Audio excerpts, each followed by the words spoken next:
I'm Mike at sourdoughhome.com and bakewithmike.com, and we spent the last 2.5 days starting a sourdough starter using Professor Caldwell's 2.5 day technique.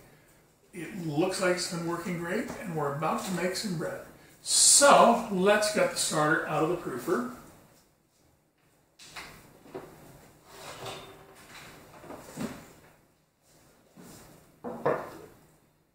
Oh yes, it is puffed up nicely. Yeah, it's between 5 and 6 cups. Now, we used about 60 grams of water to every 100 grams of flour, or as bakers would call it, 60% hydration. That's a very thick, viscous starter. Normal starters are about 100 grams of flour and 100 grams of water, making for a pourable starter. This one does not pour very well. The thicker starter has advantages and trade-offs, but it's kind of hard for beginning sourdough bakers to work into dough. So what I'd like to do is thin this to make it a 100% hydration starter. If you're not sure what we mean by hydration, there's a link in the show notes that will explain it. When I was lucky enough to take a tour of the Boudin Bakery in San Francisco, they used a starter as thick as this, but they've been at it for over 100 years. Okay, how do we change this to a thinner starter? Real simple. We add more water. How much water? To this starter, we add 195 grams of water.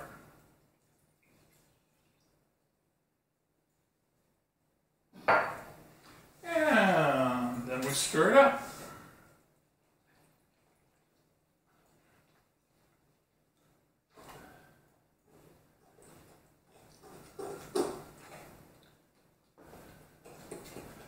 Relatively smooth,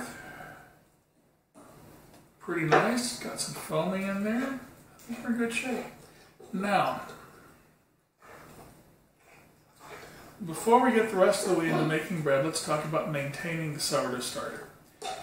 We also call that feeding the sourdough starter, and that's because the sourdough starter is alive. In every teaspoon of the starter, there's about 50 million yeast cells and 5 billion sourdough bacteria cells. How much you feed a starter depends on how much starter you have. I like to feed a starter enough that it doubles in size. So what I hope you'll do is take about 50 grams of your starter, add 25 grams of water and 25 grams of flour. If you'd rather use volume measurements, it's in the show notes. I really encourage everybody to use weights. Scales are cheap and accurate. Measuring cups are cheaper but not accurate. 12 hours later, add another 50 grams of water, another 50 grams of flour. That doubles it. You've got 200 grams of starter now. 12 hours after that, we come to a decision. At that point, I would take half of it out and discard it and feed another 50 grams of water and 50 grams of flour.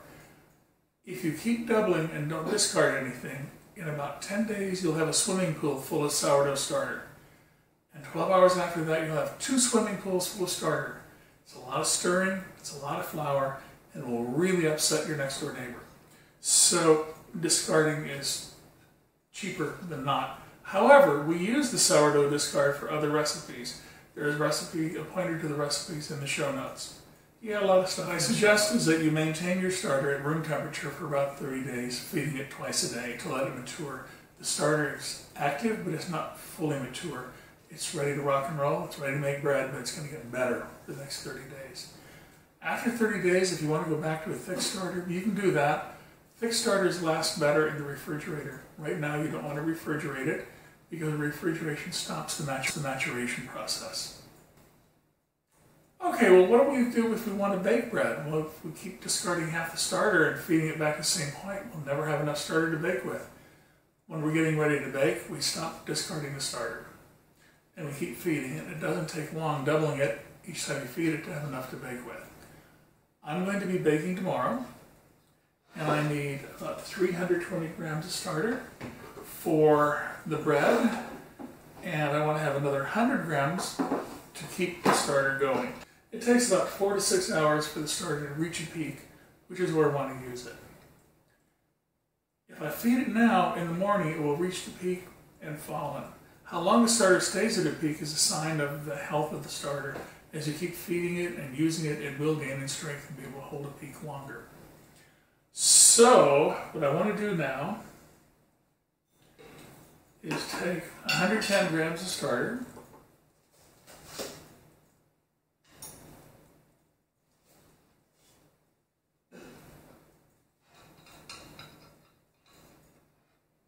let's see if we can pour it.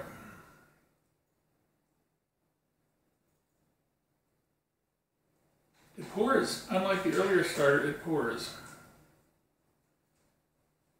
By earlier, I mean from 5 minutes ago.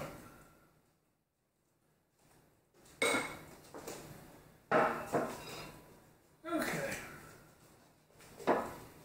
We went a little bit over.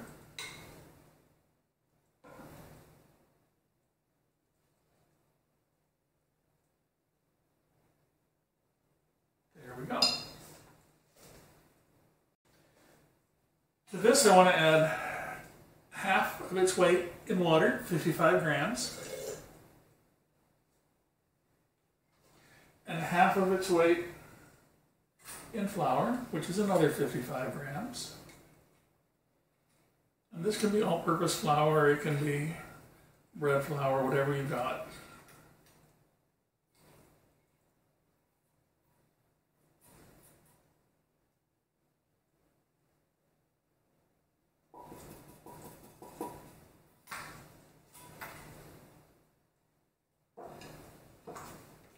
These little bits of flour probably don't make a lot of difference, but I'll be a little bit obsessive and sprinkle them in. Now we're ready to stir it. Back to our fork.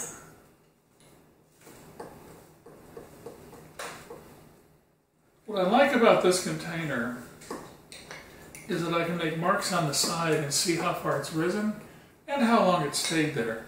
As we go through the rest of the process of making the bread for tomorrow, I'm going to put marks on the side so we can see how it goes.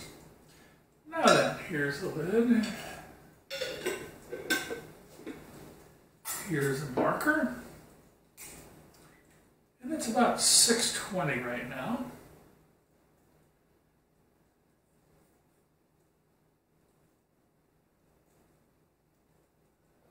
Put 620 on it, we're going to set it aside.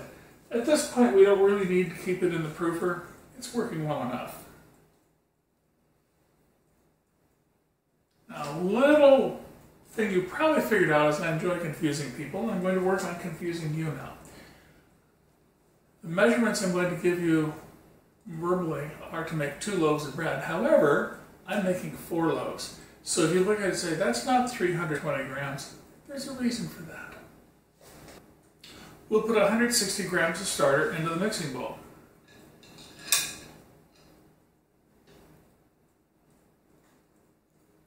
Well, that took off in a hurry.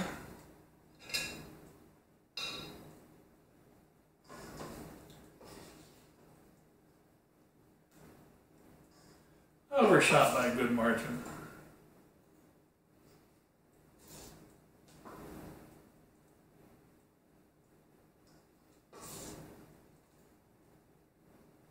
Good. Now I'm going to set the mixing bowl aside for just a few seconds, a few minutes. We keep talking about discarding starter.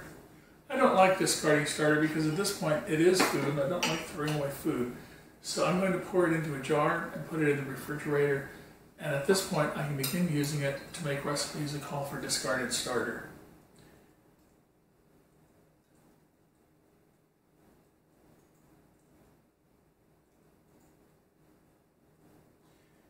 This starter should last. This discarded starter should be usable for at least a week, maybe 2 inside the refrigerator. What can you make with discarded starter? We make pasta, we make muffins, we make cake. We've got a great chocolate cake recipe that uses discarded starter. You can make biscuits, all sorts of things. Sometimes I've been known to make discard just so I can make the discarded starter recipes. Now that we've dealt with the discard, I'm ready to get on with making dough. We put our sourdough starter in the bowl. Now we're ready for some water. You'll add 620 grams of water.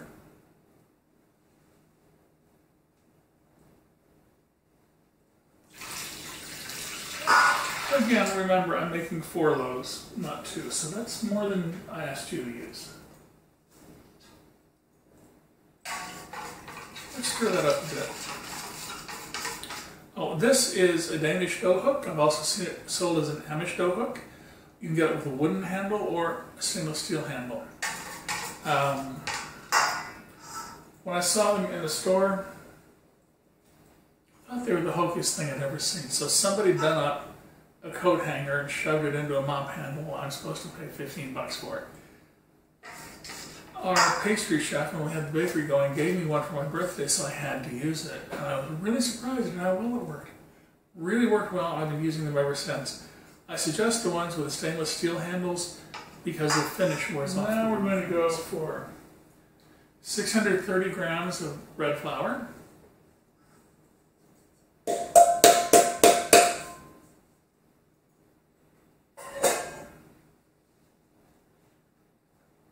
$20 grams of salt,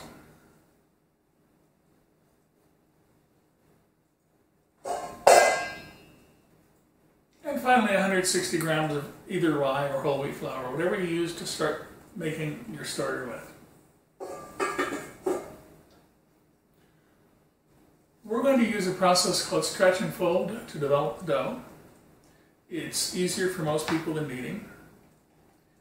And to do that, we mix up the flour, water, salt, and starter until it's a gloppy mess. It doesn't have to be nice and smooth and even. All we're interested in is that all of the flour be wet.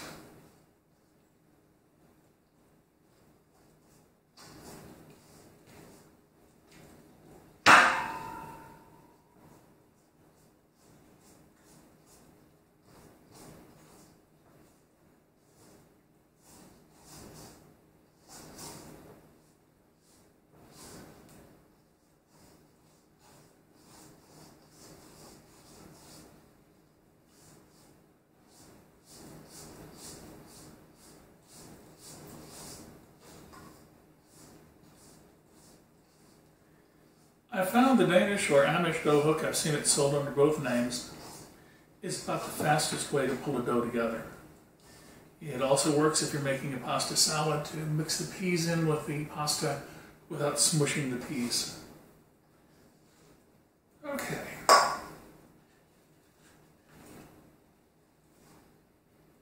Our friends in Massachusetts at the Breadboard Bakery sent us a dough scraper, which I like very much.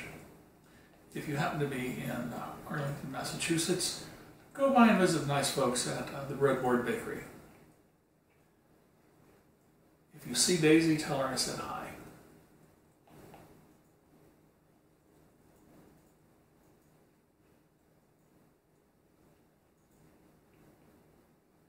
Okay. One of the things that I like about this is it's relatively easy to clean compared to other whisks. Now I'm going to dig in a bit and make sure that all the flour I can see is mixed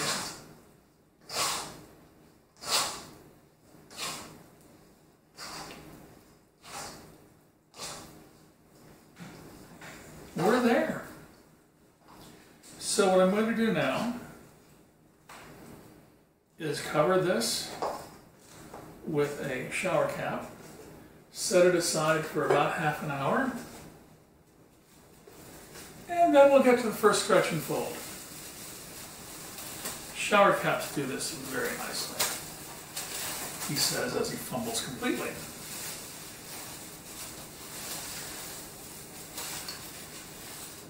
It protects it from pests, 2- and 4-legged, and flying, and keeps it nice and stable temperature and humidity. So there we go, see you in half an hour. Half an hour ago, we did a rough mix on the dough, and now we're ready to do the first stretch and fold. I like stretch and fold because it's an easy way to develop dough, and even people with carpal tunnel issues can do it quickly and easily. We used to use this when we had our bakery to make as much as 200 loaves a night by hand. So here's our dough. I'm going to dump it out on the work surface. There's many ways. Stop. I need to refocus. Okay. Okay, now start with here's our dough. Okay, here's our dough. We're going to dump it out onto the counter and do a stretch and fold. There's many ways to do stretch and folds, and I'm going to show you 3 of them as we prepare the dough.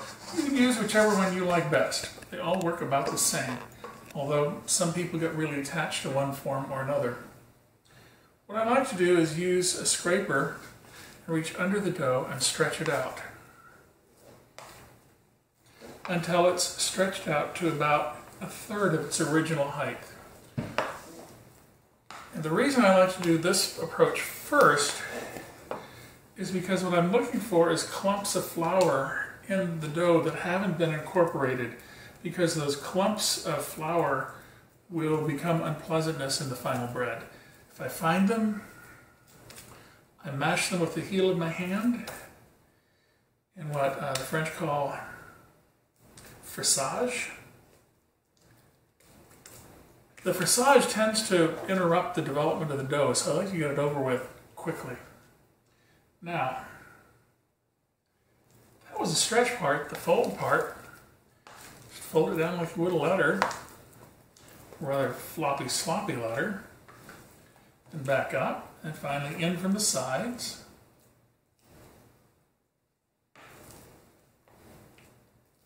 Ooh, more dough to, more flour to frissage. Now,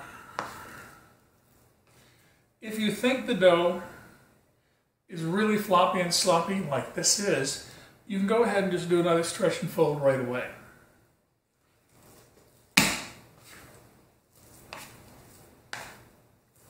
Now I'm teasing the dough from underneath. I'm just using my hands on top to help it along. I don't want to force it like that. I want to tease it out like that. Every time we do a stretch and fold, the dough is going to gain in strength, cohesion, all kinds of good stuff. I think we got it. So now let's fold it again. The reason I moved to this area is because there really wasn't enough workspace on the cart to accommodate this. We've done single batches as much as 22 to 25 loaves when we were running the bakery. A little bit heavier than this, but it worked fine. Back into the bowl. Going to cover it up, let it sit for another half hour.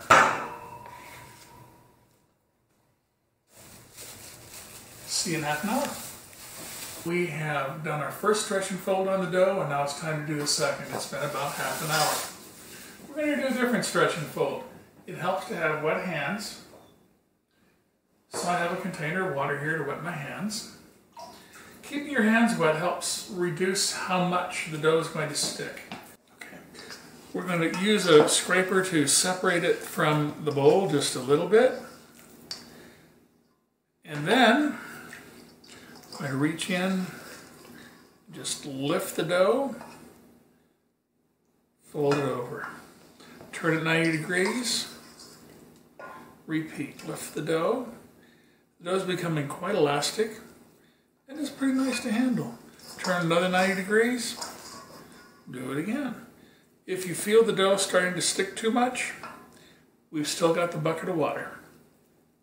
Okay, it's not really a bucket. Each time we do a stretch and fold, the dough becomes nicer to handle, more elastic, more pliable, more developed. There we go, there's our fourth stretch and fold. I'm going to flip the dough over, cover it, and let it sit for half an hour, and then we'll do our final stretch and fold. We're ready to do the third stretch and fold on the bread we made with our new starter. Stop. It says auto. Don't worry about that. Okay. Okay. Okay, so we've uncovered it. It's time to do the third stretch and fold. This one's called coil fold. Again, wet your hands so the dough won't stick to it. We're going to use a scraper to release the dough from the bowl. And let's bring the camera in nice and close. I like to put my hands in the dough about 2/3 of the way away from me, and just let the back end drape and droop and stretch. And then drop it down. We can turn it 90 degrees and do it again. It would probably be better with a somewhat heavier bowl. Turn 90 degrees again. The dough is becoming quite nice. And one more time. Come on, little buddy. This is a lot easier than kneading and works to develop the dough as well, if not better. There's our dough. It's been stretched and folded again. That was the third stretch and fold. We're going to let it rest for half an hour and then see if it's ready for the next stage in making bread. Thank you. And we're ready to look at the dough and see if it's ready to go into the rise. Again, wet your hands so it doesn't stick too much.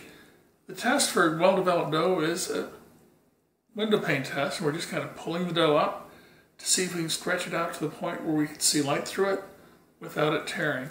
This is actually pretty well developed. There's a bit of a tear, so I'm going to give it one more stretch and fold before we try to see if we can develop it a bit better. It's surprisingly good, but not quite there yet. Let's do another coil fold because I think that's the easiest one for me. Okay, come on.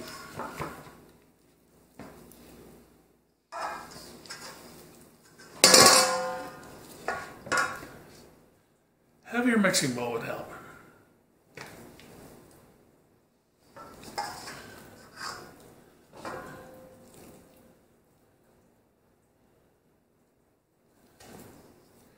One more turn.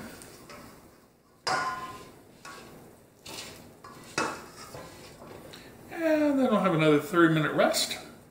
And then we'll see where the dough is. Thank you, and we'll see you next time.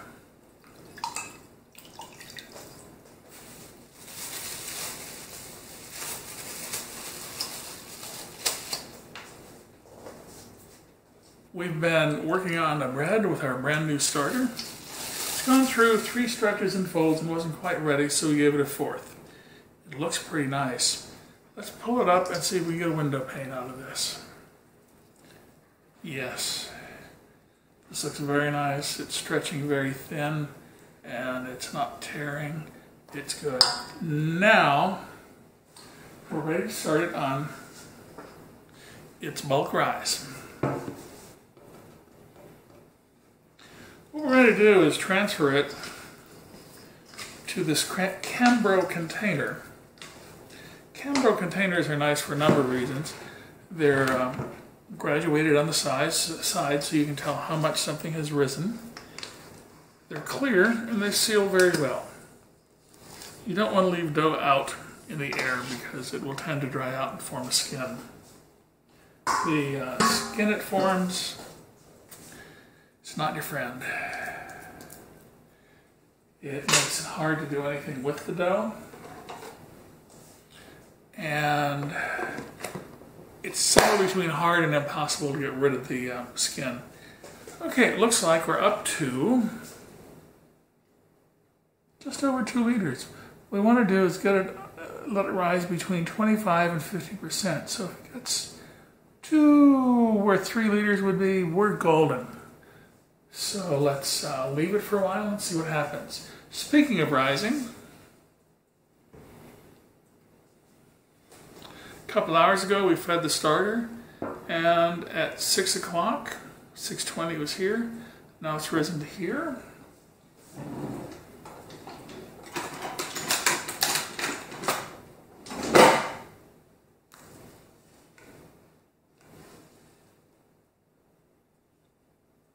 At 9, we'll call it 10 o'clock. So it is rising. It's not rising quickly, but it is rising. So we'll see where it goes from there. We'll see when it rises a bit more. Hey, this is Mike of SourdoughHome.com and BakeWithMike.com. And I'm sorry. I am really sorry. There's little I hate more than apologizing unless it's needing to do so. I had planned on filming the rest of the baking. I thought I had, but I can't find the videos. So we're going to reshoot probably next Tuesday and then post them here to YouTube then. I'm sorry for the mess. I have added a picture of the bread we made. Again, apologies for the lack of additional footage.